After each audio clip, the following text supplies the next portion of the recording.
วันนี้น้องแคมจะมารีวิวสตรอเบอรี่แม่กันค่ะ อันนี้สตรอเบอรี่แม่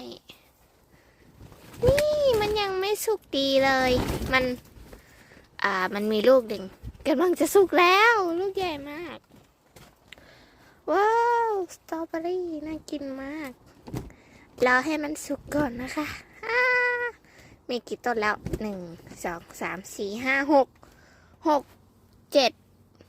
7แล้วโอเค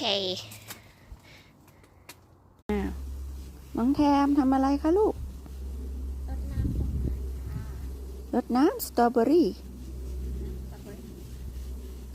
มีสายลุ้งด้วย